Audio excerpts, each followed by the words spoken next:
کہ آخری حد تک زمین کے ہم پہنچ گئے مغرب کی جانب.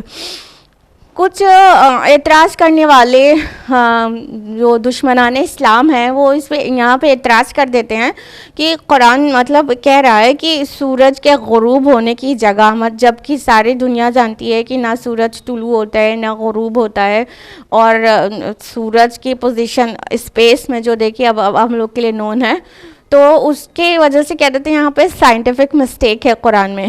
جبکہ جب لینگویج کا ڈیولپمنٹ ہوتا ہے تو ایسے ورڈز بولے جاتے ہیں جو کہ ایکچولی نہیں ہوتے, لیکن زبان کی جو ڈیولپمنٹ ہے اس کے بعد بھی وہ بولے جاتے رہتے ہیں. یعنی ہم روزانہ یہ کہتے ہیں نا وہ سن رائز اور سن سیٹ, تو ہم جانتے ہیں نا کہ سن نہ ہی رائز ہوتا ہے نہ ہی سیٹ ہوتا ہے, وہ تو ایک نظام فلکی ہے جس کی وجہ سے مطلب وہ سورج جو ہے زمین کے اس پار سے لے کے اس پار تک جاتا ہوا دکھائی دیتا ہے, ایکچولی زمین سورج کے چاروں طرف چکر لگا رہی ہے. تو ہم سن رائز اور سن سیٹ آج کی تاریخ تک بھی بولتے چلے جاتے ہیں نا, یہ لینگویجز کا ڈیولپمنٹ ہے. جیسے ہم لوگ بولتے ہیں, ایون کوئی ڈاکٹر بھی ہو تو بھی بولتا ہے مطلب کسی کو چاہنے پر, اپنی بیوی کو چاہنے پر کہ مطلب میں اپنے باٹم آف دا ہارٹ سے تم کو چاہتا ہوں, تو کیا مطلب ہوتا ہے؟ سب لوگ جانتے ہیں کہ ہارٹ ایک پمپنگ مشین ہے اور جو شعور ہے وہ برین میں ہے, لیکن پھر بھی بولتے ہیں دل کی گہرائی سے میں چاہتا ہوں. تو سائنس کے اتنے ایڈوانس ہونے کے بعد بھی جو لینگویجز کا ڈیولپمنٹ ہے اس میں یہ بات کی گنجائش پوری بنتی ہے کہ زبان میں جو چیز بولی جاتی ہے وہ بولی جاتی رہے. لہٰذا یہ انتہائی درجے کی حماقت ہے کہ کہہ دیں کہ قرآن میں سائنٹیفک مسٹیک ہے. تو بہرحال یہاں پر آگے جو کہا گیا کہ اور اس نے اسے غروب ہوتے ہوئے پایا ایک گدلے چشمے میں, یعنی جو سورج غروب ہو رہا تھا وہ ایجین سی کے پاس, مطلب وہ جو میڈیٹرینین سی کا ایک دم ایکسٹریم اینڈ جو ہے وہ ایجین سی کے پاس ہے, اور وہاں پر جو سی ہے وہ ایکچولی مطلب بہت سارے ڈویژنس ہو جاتے ہیں ایجین سی کے, تو اس لیے عین لفظ آیا, عین چشمہ لفظ آیا, کیونکہ بہت چھوٹے سے ڈویژنس ہو جاتے ہیں اس میں. تو وہ ایجین سی اس کا جو پانی ہے نا وہ بہت ہی گدلا ہے, یعنی مڈی ہے, ڈرٹی ہے. تو کہا گیا قرآن میں کہ وہ ایسی جگہ پر سورج کو غروب ہوتے ہوئے پایا جس کا پانی بہت مڈی اور بہت ڈرٹی ان کلین تھا. تو اس بات پہ اعتراض ہو جاتے لوگوں کو کہ مڈی واٹر میں ڈوب رہا ہے سورج. تو وہ اس کا انداز ہم نے آپ کو بتا دیا کہ development of languages and nothing else. تو فرمایا اللہ تعالیٰ نے کہ وہاں پر سورج کو اس جگہ پہ غروب ہوتا ہوا پایا, یعنی اس مطلب اینڈ تک پہنچ گئے تھی ذوالقرنین کی آرمی. تو وہاں ایک قوم کو پایا, یعنی اس قوم پر فاتحانہ مطلب انہوں نے اپنا وہ تاریخ درج کر دی.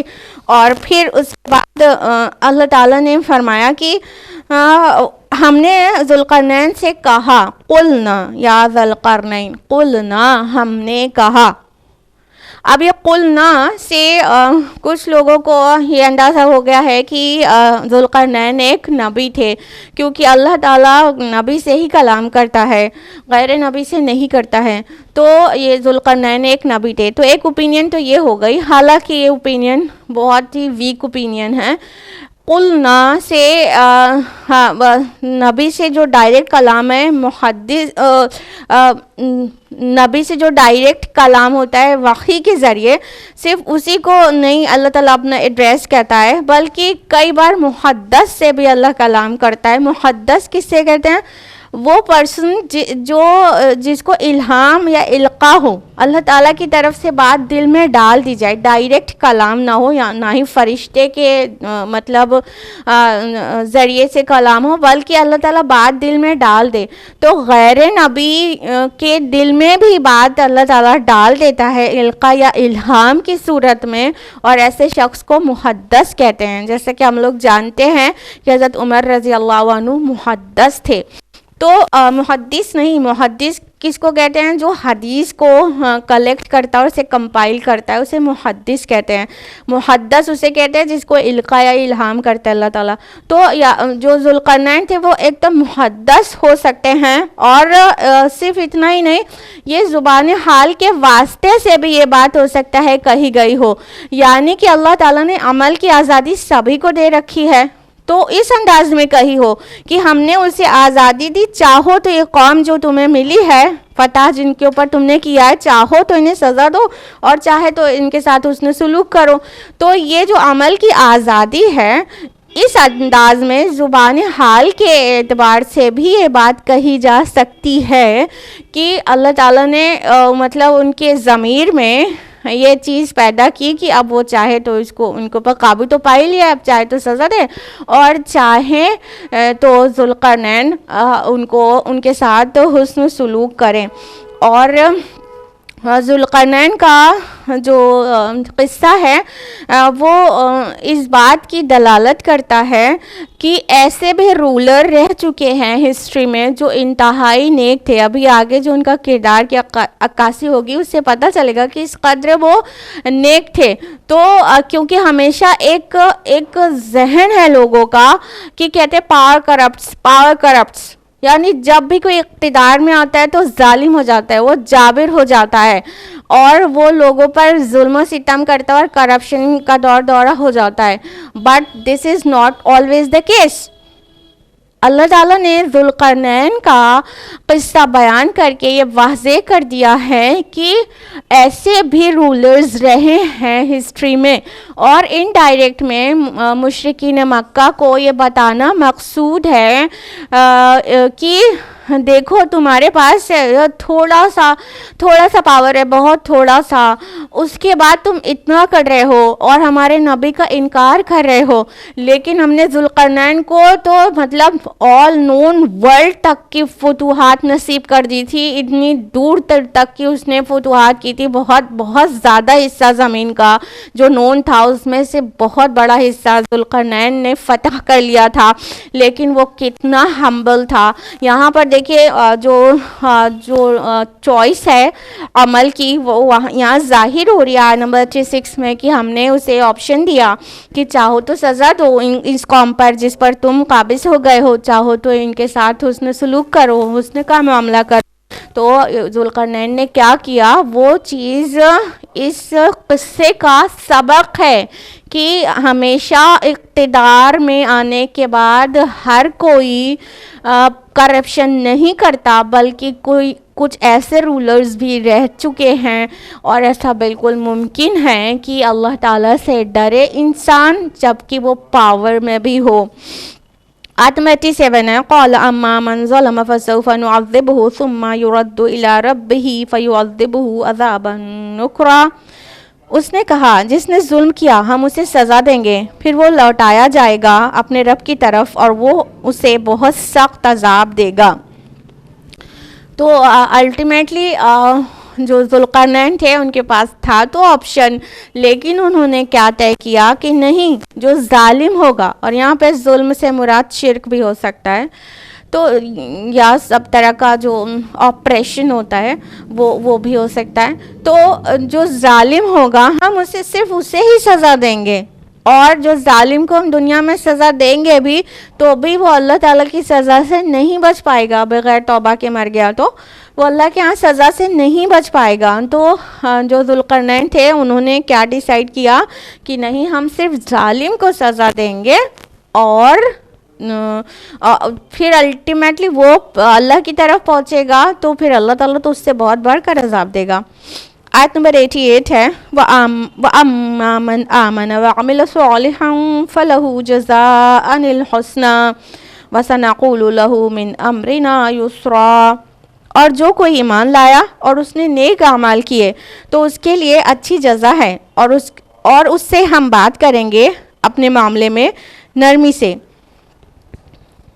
اور ذوالقرنین نے نیک لوگوں کے لیے کیا کہا, نہیں, جو کوئی نیک ہوگا, ایمان لائے گا اور اچھے اچھے کام کرے گا، اعمال صالحات کرے گا، تو کیا ہوگا کہ اس کے لیے تو پھر اچھا ہی بدلہ ہونا چاہیے. تو ہم اس کے معاملے میں نرمی کریں گے، اس پر خراج وغیرہ ٹیکس وغیرہ ہلکا کر دیں گے، اس کو آسانی دیں گے، اور اپنی مملکت میں وہ بہت سکون، امن اور آسانی کے ساتھ رہ سکے گا. تو ان کا یہ ڈیسیژن تھا. سوچے کتنا نیک اور کتنا جسٹ، کتنا منصفانہ فیصلہ تھا کہ جو جہاں پر مطلب جہاں پر بھی فتح کر رہے ہیں، وہاں کا جو نیشن ہے، وہاں کے جو پیپل ہیں، ان کے ساتھ اتنا منصفانہ طریقہ اختیار کیا کہ جو ظالم ہوگا اس کو ہی سزا دیں گے، اور جو نیک اور اعمال صالحات کرنے والا ہوگا، ایمان والا ہوگا، اس کو بالکل بھی سزا نہیں دیں گے.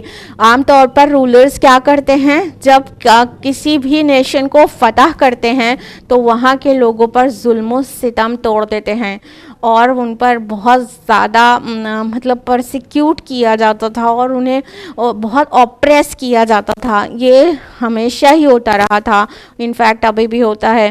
تو ذوالقرنین ایسے نہیں تھے. کہا جاتا ہے کہ ذوالقرنین زوراستر جو زرتشت نبی تھے ان کے ہم عصر تھے، تو اس وجہ سے ان کے اندر اتنی زبردست اسلامک ٹیچنگز ان کے پاس تھی، کیونکہ یہ 2500 سال پہلے کی بات ہے. جو ذوالقرنین کا زمانہ یعنی سائرس کا جو زمانہ ہے وہ 2500 سال پہلے کا ہے، اور زرتشت جو نبی تھے ان کا زمانہ بھی 2500 سال پہلے کا ہے. زوراستر نبی کے بارے میں اگر آپ نے سنا، ان کے فالوورز کے بارے میں جانتے کیا کہتے ہیں؟ پارسی. زوراستر نبی جن کا قرآن میں تو نام نہیں ہے، لیکن یہ مطلب ایویڈنسز سے پتہ چلتا ہے کہ یہ نبی تھے. تو جو زوراستر یا زرتشت نبی تھے، ان سے جو ریلیجن ابھی ایگزسٹ کرتا ہے وہ زوراسترنزم یا پارسیزم کہلاتا ہے، اور جو ان کے فالوورز ہیں وہ پارسی کہلاتے ہیں. تو ابھی پارسی اس کا کلیم ہے کہ وہ زوراستر پروفیٹ کے فالوورز ہیں. تو ممکن ہے کہ اب یہ ذوالقرنین بھی زوراستر پروفیٹ کے فالوور ہوں، جو ان کے اندر اتنی ایمانی مطلب قوت اور اتنا منصفانہ ان کا مزاج تھا. ثم اتبع سببا، پھر اس نے ایک اور مہم کا سر و سامان کیا. حتی اذا بلغ مطلع الشمس، یہاں تک کہ وہ سورج کے طلوع ہونے کی جگہ پر پہنچ گیا. وجدها تطلع على قوم لم نجعل لهم من دونها سترا، اس نے اس کو طلوع ہوتے ہوئے پایا ایک ایسی قوم پر جس کے لیے ہم نے اس کے مقابلے میں کوئی اوٹ نہیں رکھی تھی. نمبر 89 اور 90 میں کیا اللہ تعالیٰ نے فرمایا کہ پھر اس نے ایک اور مہم کا سامان کیا، یعنی کہ ابھی ہم لوگ نے جو سنا وہ ان کا ویسٹرن مشن تھا، اور اب ایسٹرن مشن کے بارے میں تفصیلات آ رہی ہیں کہ ایک اور مشن کے پیچھے لگے وہ، اور الٹیمیٹلی ایسی جگہ پر پہنچ گئے جو مطلع الشمس کہا گیا، سورج کے طلوع ہونے کی جگہ تھی. کہنے کا مطلب ایسٹرن مشن تھا، ایسٹ سائڈ میں اپنے مقام سے ایسٹ سائڈ میں انہوں نے چہل قدمی کی. اور پھر کیا ہوا، ایسٹرن ایریا میں وہ مکران، قندھار اور بلخ، یہ تمام ایریا کو فتح کرتے چلے گئے. اور یہاں پر کچھ وحشی قبائل آباد تھے جو فارس میں مطلب داخل ہو کر بدامنی پھیلایا کرتے تھے. تو انہوں نے ذوالقرنین نے یہ تمام علاقے فتح کر لیے، مکران کے، قندھار کے اور بلخ، یہ سارے ایریا فتح کر لیا. اور وہاں پر جو قوم تھی اس کے متعلق اللہ تعالیٰ نے فرمایا کہ ایسی قوم تھی جس کے اور سورج کے مقابلے میں کوئی اوٹ نہیں تھی، ان کے اور سورج کے درمیان میں کوئی اوٹ نہیں تھی. اس سے کیا پتہ چلتا ہے، یہ کوئی بہت پریمیٹیو سویلائزیشن تھی ان کی، اور یہ جو پیپل تھے وہ بہت زیادہ مطلب انسیولائزڈ تھے. اور جو وہاں کا علاقہ تھا وہ جیڈروسیا کہلاتا ہے. اور جیڈروسیا کے متعلق ہسٹری میں ملتا ہے کہ وہ صرف دیواریں بناتے تھے, چھت نہیں بناتے تھے. مطلب وہ اتنے سویلائزڈ نہیں تھے, ان کا جو آرکیٹیکچر تھا وہ اتنا ڈیولپ نہیں ہوا تھا کہ چھتوں کو بھی بنا پاتے. تو صرف دیواریں کھڑی کر کے گھر بناتے تھے, تو چھتیں نہیں ہوتی تھی. تو کہا گیا کہ مطلب سورج اور ان کے درمیان کوئی اوٹ نہیں تھی. اور یہ بھی کہا جاتا ہے کہ وہ گھر ہی بنانا نہیں جانتے تھے, گھر باقاعدہ تو چھوڑو خیمے بنانا بھی نہیں جانتے تھے. مطلب بہت زیادہ پریمیٹیو سویلائزڈ پیپل تھے کہ ان کے ہاں مطلب ڈیولپمنٹ نہیں کے برابر تھا. وہ وحشی قبائل جیسے ہوتے ہیں نا, تو وہ انتہائی وحشی قبائل کے لوگ تھے اور وہ گھر نہیں بنانا جانتے تھے. تو ممکن ہے کہ وہ مطلب اس لیے کہا گیا ہو کہ وہ گھر ہی نہیں بنانا جانتے تھے. اور ایک اوپینین یہ بھی ہے کہ وہ لوگ کپڑے نہیں پہنا کرتے تھے.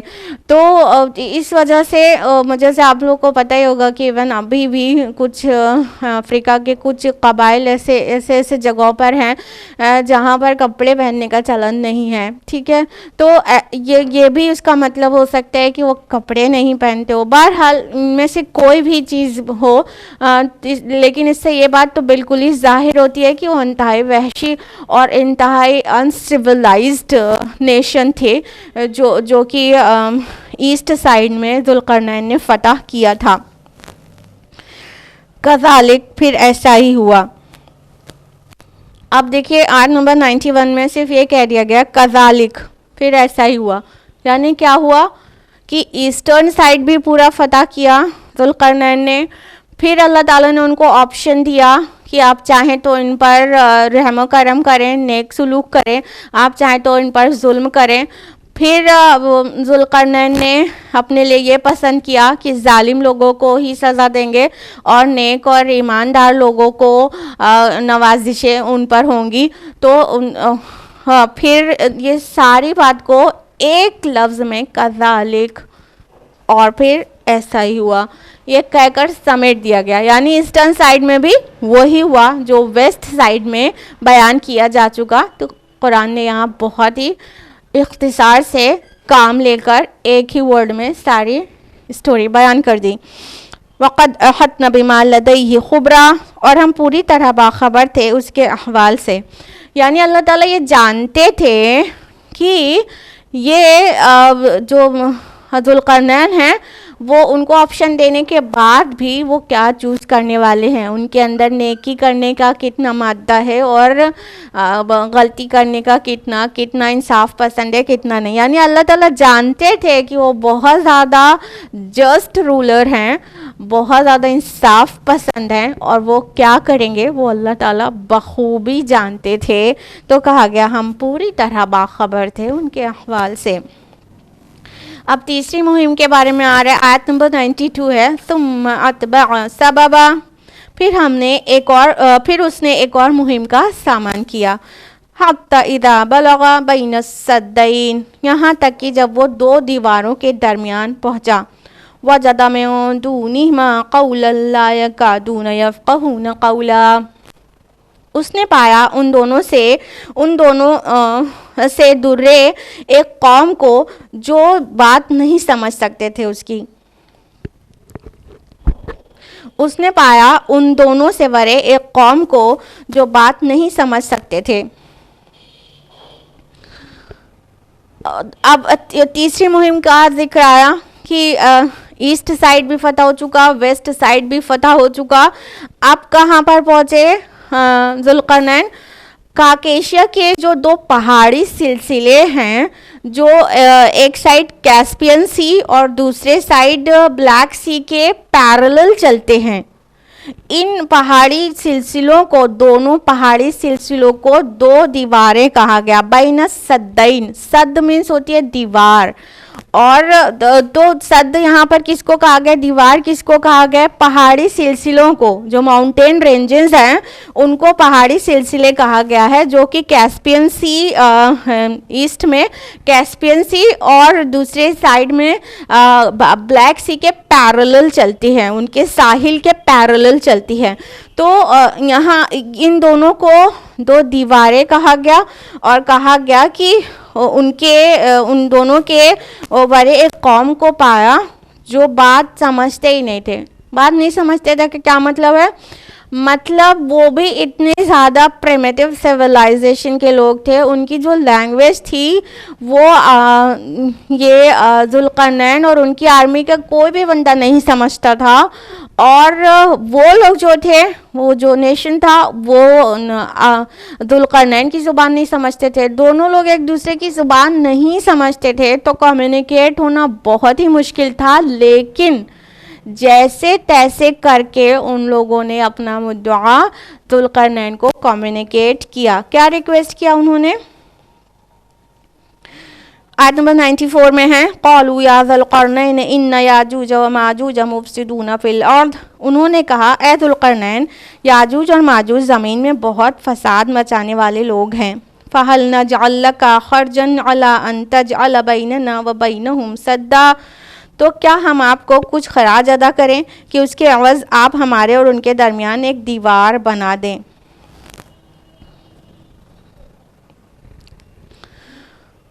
ان لوگوں نے ذوالقرنین سے ایک دیوار بنانے کے لیے کہا. کیوں کہا؟ کیونکہ یاجوج اور ماجوج ان پر اکثر حملہ ہوا کرتے تھے, جس کی وجہ سے وہاں پر کافی بدامنی تھی اور بہت لوٹ مار اور قتل و غارت گری ہوتی تھی. اب یہ یاجوج اور ماجوج کون تھے, اس کے بارے میں جاننے کے لیے ہم لوگوں کو تھوڑا ہسٹری اور بہت دور کی ہسٹری میں جانا ہوگا. اگر آپ لوگوں کو پتہ ہو تو نوح علیہ السلام کے 3 بیٹے تھے, سام, حام اور یافث. سام جو تھے ان سے پوری سامی نسل چلی ہے, اور جتنے سیمیٹک ریلیجن ہیں وہ سب سام کے ڈسینڈنٹس ہیں, ان کی آف اسپرنگ سے ہیں. سامی نسل کون سے؟ سارے پروفیٹک ریلیجنس, یعنی قوم عاد, سمود اور ابراہیم علیہ السلام کے سارے اولاد وہ سب سامی نسل سے ہیں. تو جیوز, کرسچنز اور مسلمز یہ سب سامی نسل سے ہیں, اور نوح علیہ السلام کے بیٹے سام سے وجود میں آئے ہیں. ان کی آف اسپرنگز ہیں ہم سبھی, یعنی پروفیٹک ریلیجن کو فالو کرنے والے تمام کے تمام لوگ. ان کے جو بیٹے یافث تھے, یافث جو ہیں وہ مڈل ایشیا کو کراس کرتے ہوئے نارتھ کی طرف بڑھے, اور وہاں پر بڑھتے ہوئے مڈل ایشیا اور یورپ اور تمام ممالک کو فتح کرتے, مطلب وہاں پر پھیلتے چلے گئے. تو جو چائنا اور انڈو چائنا کی یلو ریسز ہیں, اور ویسٹرن یورپ کی جو اینگلو سیکشن نیشن ہیں, یہ سبھی لوگ, اور ایسٹرن یورپ کی جو صحرا میں پائے جانے والے گوبی لوگ ہیں, وہ تمام کے تمام یافث کی نسل سے بلونگ کرتے ہیں. تو انہی کی نسل سے ایک قوم ہے جس کو یاجوج اور ماجوج کہا جاتا ہے. تو یہ یاجوج اور ماجوج کون ہے؟ وہ یافث کی, نوح علیہ السلام کے بیٹے یافث کی اولاد ہیں. تو وہ لوگ ان کا کام کیا تھا کہ یہ جو دونوں ماؤنٹین رینجز تھی ان کے درمیان جو ویلیز تھیں, جو پہاڑ کے جو درے تھے, اس کے بیچ میں سے یہ آ کر سویلائزڈ نیشنز میں اپنا بہت قتل و غارت گری کا ننگا ناچ ناچتے تھے, اور ان کا کام ہی تھا بس مار کاٹ اور لوٹنا اور قتل و غارت کرنا.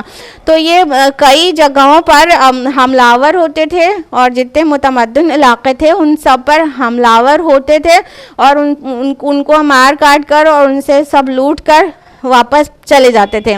تو اس طرح کے وحشی حملے کیا کرتے تھے یہ جو یاجوج اور ماجوج ہیں. بائبل میں یاجوج اور ماجوج کا ذکر ہے اور جینیسس کے علاوہ 2 اور مقامات پر ہے. 3 different places per گوگ and Magog نام سے ذکر ہے اور وہاں پر یافس کی اولاد ان کو کہا گیا ہے. تو یاجوج اور ماجوج کی تفصیلات احادیث میں بھی بہت صراحت کے ساتھ آتی ہے اور قرب قیامت کی نشانیوں میں سے ایک نشانی ہے یاجوج اور ماجوج کی الغار. احادیث میں آتا ہے کہ قرب قیامت میں ایک بہت بڑی جنگ ہوگی جسے الملحمۃ العظمیٰ کہا گیا اور بائبل میں آرمیگیڈون نام سے مینشنڈ ہے. تو یہ جو قیامت کے بہت قریب یہ جنگ ہوگی جس کا جو مرکزی میدان ہے وہ مڈل ایسٹ بنے گا اور ایک طرف سارے کرسچنز اور پورے یوروپین کنٹریز ہوں گے اور دوسری طرف مسلمز ہوں گے. پھر یہ دونوں کے درمیان لڑائی ہوگی, بہت زیادہ خونریز لڑائی, اور اسی درمیان میں اللہ تعالیٰ امام مہدی کو پیدا فرمائے گا جو کہ عرب میں پیدا ہوں گے اور امام مہدی کے علاوہ اللہ تعالیٰ عیسیٰ علیہ السلام کو نازل کرے گا. تو ان کی قیادت میں یہ جنگ ہوگی اور پھر جب آرمیگیڈون یا الملحمۃ العظمیٰ اپنے انجام تک پہنچ جائے گی یعنی جنگ ہو کے ختم ہو جائے گی تو پھر یاجوج اور ماجوج کی یلغار ہوگی. پاسبلی یہ لوگ چائنا اور انڈو چائنا علاقے سے آئیں گے. سورہ انبیاء میں بھی یاجوج اور ماجوج کا ذکر ہے اور یہ ہے کہ وہ اونچائیوں سے پھسلتے ہوئے بہت زیادہ تعداد میں چلے آئیں گے. تو قرب قیامت میں تو یہ اتنے زیادہ تعداد میں ہوں گے, پاسبلی ادھر چائنا انڈو چائنا سے قومیں مطلب نکلیں گی اور بہت زیادہ تعداد میں ہوں گی. ان کی تعداد کا اندازہ کچھ اس طرح سے لگایا جا سکتا ہے کہ حدیث میں آتا ہے, صحیح مسلم کی حدیث ہے کہ وہ جب بحیرہ طبرستان سے گزرے گی ان کا ایک گروپ تو پورے سمندر کا پانی پی جائیں گے, پورا بحیر کا پانی پی جائیں گے اور خشک ہو جائے گا وہ. اور جب ان کا دوسرا گروپ وہاں سے گزرے گا تو وہ کہے گا کہ یہاں پہ کبھی پانی ہوا کرتا تھا. مطلب تعداد کا خالی اندازہ لگائیے کہ کس قدر تعداد میں ان کا صرف ایک ٹکڑی ایک گروپ وہ پورے سمندر کا پانی پی کے وہ ختم کر دیں گے. تو اتنی زیادہ تعداد میں ہوں گے. بخاری, مسلم, ترمذی, ابن ماجہ کئی روایات میں آتا ہے کہ رسول اللہ صلی اللہ علیہ وسلم نے فرمایا کہ یاجوج اور ماجوج نے وہ اتنا سوراخ کر دیا ہے دیوار میں اور اس طرح سے انگلی کا حلقہ بنا کر فرمایا.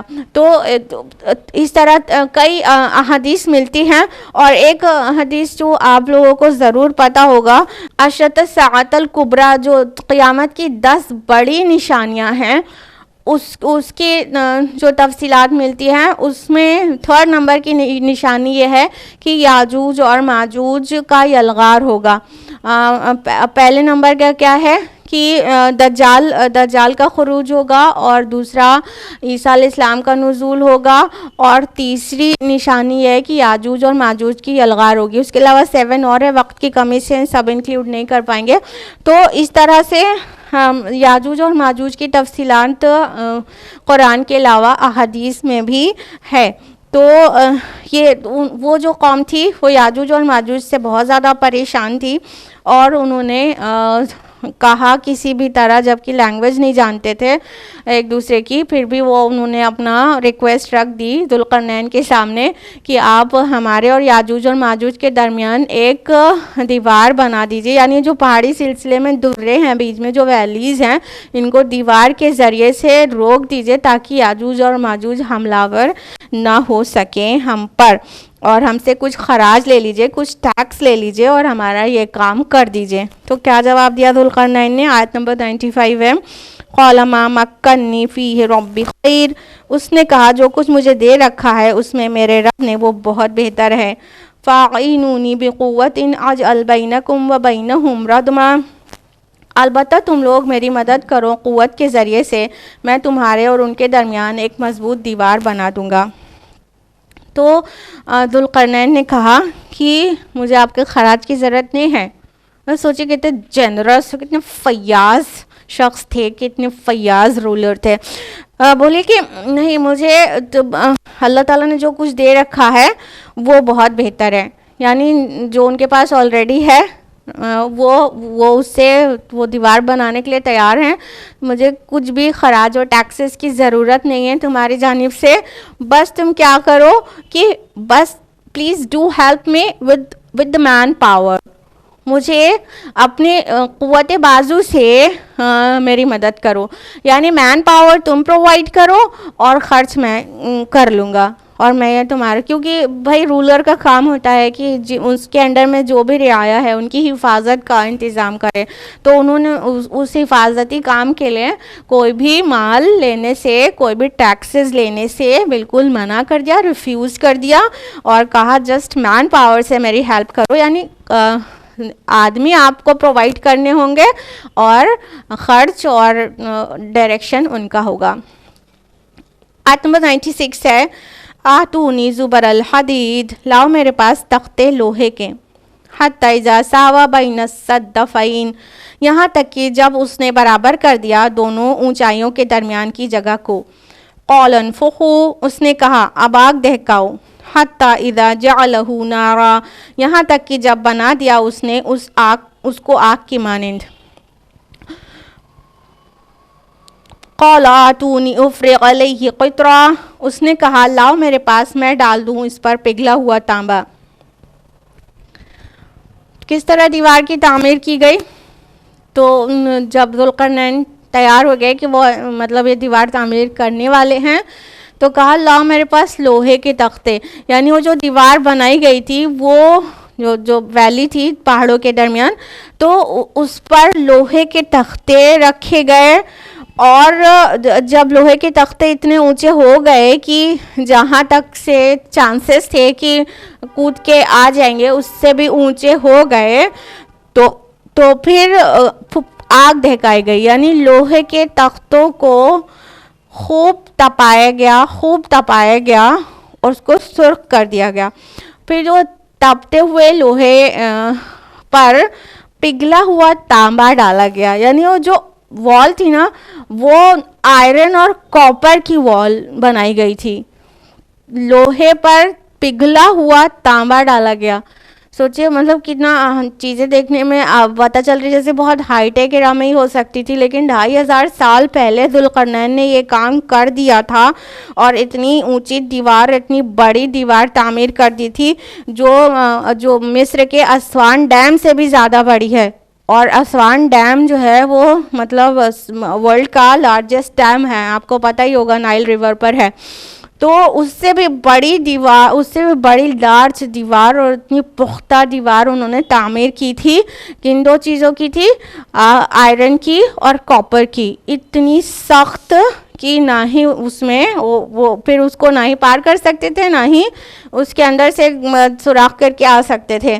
تو اس طرح سے ذوالقرنین نے اس دیوار کی تعمیر کی.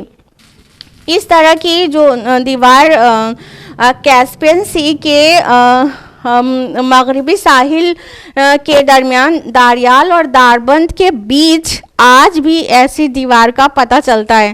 بہت سارے لوگ کہتے ہیں کہ یہ گریٹ وال آف چائنا ہے لیکن یہ بالکل مذاق جیسی بات ہے. گریٹ وال آف چائنا یہ بالکل گریٹ وال آف چائنا نہیں ہے، بلکہ جو کیسپین سی کے مغربی ساحل پر داربند اور داریال جو مقام ہے اس کے بیچ میں ایسی دیوار کا پتہ آج بھی ملتا ہے. تو وہ جو دیوار تھی وہ 50 مائلز لمبی تھی اور 29 فیٹس بلند تھی اور 10 فٹ وہ چوڑی تھی. اتنی ہیوج وال تھی وہ. آیت نمبر 97 ہے، فَمَا اسْتَطَاعُوا أَن يَظْهَرُوهُ وَمَا اسْتَطَاعُوا لَهُ نَقْبًا، اب نہ تو وہ اس کے اوپر چڑھ سکیں گے اور نہ ہی اس میں نقب لگا سکیں گے. وہ کون؟ یاجوج اور ماجوج. تو ذوالقرنین نے کہا کہ اب یہ اتنی اونچی ہو گئی ہے اور اتنی مضبوط ہو گئی ہے کہ نہ اونچائی کی وجہ سے اس کے اوپر سے چھلانگ مار کے آ سکیں گے، اور اتنی مضبوط ہے کہ اس میں نقاب نہیں لگا سکیں گے، اس میں چھید نہیں کر سکیں گے۔ اب یہاں پہ دیکھیے ایک ہی فعل دو بار آ رہا ہے، استطاع، فمستطاعوا، اور پھر دوبارہ آیا فمستطاعوا۔ استطاع اور استطاع دونوں برابر کے فعل ہیں، یعنی استطاعت۔ تو یہاں پر ایک فعل دو بار آ رہا ہے، ایک ہی جملے میں آ رہا ہے، ایک ہی آیت میں آ رہا ہے، تو دونوں کا انداز الگ ہے۔ استطاع اور استطاع دونوں کی میننگ سیم ہے، اس کو ایسے ہی استطاعت کو ایز شارٹ میں استطاع بولا جا سکتا ہے، جیسے ڈو ناٹ کو ڈونٹ اور ول ناٹ کو وونٹ ایسے بولتے ہیں نا شارٹ فارم کر کے، تو اسی طرح استطاع دونوں ہی بولا جا سکتا ہے۔ اب ایک ہی جگہ پر دو بار ایک ہی فعل آنا ہے، تو اللہ تعالیٰ نے جو قرآن کی شان ہے اتنی بلند رکھی ہے کہ ایسے پڑھنے میں مونوٹنس نہ فیل ہو، بورنگ نہ فیل ہو، ریپیٹیشن نہ فیل ہو، کیونکہ یہ جو ریپیٹیشن جو ہے کہیں نہ کہیں بورڈم کاز کرتا ہے، مونوٹنی کاز کرتا ہے۔ تو ریپیٹیشن نہیں، ایک ہی فعل آیا لیکن دو الگ الگ فارمز میں آیا، اور اوپر چڑھنا جو ہے وہ کمپیریٹیولی کم مشکل تھا، اور اس پہ نقاب لگانا اور زیادہ مشکل تھا۔ تو پہلے والا جو ورڈ ہے استطاع آیا ہے جو کم مشکل کام ہے، ایک لیٹر کم ہے اس میں، اور جو دوسرے والا استطاع آیا ہے جو زیادہ مشکل کام ہے، ایک لیٹر زیادہ ہے اس میں، اور کہیں پر مونوٹنس بھی نہیں فیل ہو رہا ہے پڑھنے میں۔ اس کی خوبصورتی پڑھنے والے قاری کو بالکل محسوس ہوتی ہے، اور وہ انجوائے کرتا ہے، مطلب بیوٹی آف دا قرآن کو۔ تو یہ ہے اللہ ہمارے رب کی شان۔ تو فرمایا کہ اب وہ اتنی مضبوط ہے کہ نہ اس میں سوراخ کر سکیں گے، اور اتنی ہائی ہے کہ اس کے اوپر چھلانگ مار کے بھی یاجوج اور ماجوج اب تم پر حملہ ور نہیں ہو سکیں گے۔ آیت نمبر 98 ہے، قال ھذا رحمۃ من ربی، اس نے کہا کہ یہ رحمت ہے میرے رب کی۔ فَإِذَا جَاءَ وَعْدُ رَبِّ جَعَلَهُ دَكَّاءَ، اور جب آ جائے گا وعدہ میرے رب کا تو وہ کر دے گا اس کو ریزہ ریزہ۔ وَقَانَ وَعْدُ رَبِّ حَقًّا، اور میرے رب کا وعدہ سچا ہے۔ اب جب ایسی گریٹ وال انہوں نے تعمیر کر لی، پھر کہہ رہے ہیں گریٹ وال آف چائنا نہیں، یہ گریٹ وال آف ذوالقرنین، جب انہوں نے ایسی گریٹ اتنی بڑی اور اتنی مضبوط دیوار تعمیر کر لی، تو اس پر کریڈٹ بھی خود کو نہیں دیا، اپنا کالر نہیں کھڑا کیا کہ میں نے کیا، نہیں، انہوں نے کہا ھذا رحمت من ربی، یہ میرے رب کی رحمت سے تھا، یہ جو ہے یہ میرے رب کی رحمت ہے میرے اوپر، کہ اس نے اس لائق بنایا کہ ہم لوگ یہ دیوار تعمیر کر سکے، اس کو اللہ کی طرف منسوب کیا۔ دیکھیے سلیمان علیہ السلام کو بھی جب پتہ چلا کہ وہ مطلب دوسروں کی بولی سمجھ سکتے ہیں، تو ھذا من فضل ربی، یہ کہا تھا کہ میرے رب کے فضل سے ہے، اور ذوالقرنین نے کیا کہا، یہ میرے رب کی رحمت ہے۔ یعنی بندہ مومن اتنا ہمبل، اتنا ڈاؤن ٹو ارتھ ہوتا ہے، اس کے اندر اتنی ہیوملٹی ہوتی ہے، عاجزی اور انکساری، کہ وہ کریڈٹ کسی بھی بڑے سے بڑے کام اور چھوٹے سے چھوٹے کام کا کریڈٹ خود کو نہیں دیتا، بلکہ اس کو اللہ کی طرف منسوب کرتا ہے، کیونکہ وہ جانتا ہے کہ اللہ کی دی ہوئی اسکل ہے، اور اللہ کی مدد آئی تب ہو سکا، اور اللہ کے اذن اس کے سینکشن سے ہی پاسبل ہوا۔ اگر اللہ تعالیٰ ان میں سے کوئی بھی چیز ہم سے لے لے تو we couldn't do anything۔ تو یہ بندہ مومن کو پتہ ہوتا ہے کہ وہ کر ہی نہیں پائے گا جب تک اللہ نہ چاہے، تو اللہ کی طرف منسوب کیا، اور یہ بھی کہہ دیا کہ ابھی تو بنا دیا ہے، یہ نہیں کہا کہ اب یہ ہمیشہ بنی رہے گی، کہہ دیا کہ بہت زیادہ مضبوط تھی، باوجود اس کے کہہ دیا کہ جب میرے رب کا وعدہ آ جائے گا تو اس کو ریزہ ریزہ کر دے گا، اور میرے رب کا وعدہ سچا ہے۔ تو اس سے پتہ چل رہا ہے کہ قرب قیامت میں وہ مطلب وہ نہیں بچ پانے والی ہے وہ وال. تو مطلب کوئی بھی چیز اتنی اسٹیبل انسان نہ مان لے کہ سوچے ہمیشہ رہے گی، بلکہ اس مطلب جو بندہ مومن کا جو طریقہ ہونا چاہیے وہ ایسا ہی ہونا چاہیے کہ کر تو دیا ہے، جب تک اللہ چاہے گا تب تک یہ مینٹین رہ پائے گی. ہم لوگ نے آیت نمبر 98 تک مکمل کر لیا ہے، لیکن اب وقت اجازت نہیں دیتا. اب ہم لوگ یہیں پر رکیں گے اور نیکسٹ ویک کنٹینیو کریں گے. آج کے لیے اتنا ہی. اللہ تعالیٰ ہم سب کو قرآن مجید پڑھنے، سمجھنے، عمل کرنے، غور و فکر کرنے، غوطہ زنی کرنے، عمل کرنے اور دوسروں تک پہنچانے کی توفیق عطا فرمائے. آمین. وآخر دعوانا الحمدللہ رب العالمین. والسلام علیکم ورحمۃ اللہ وبرکاتہ.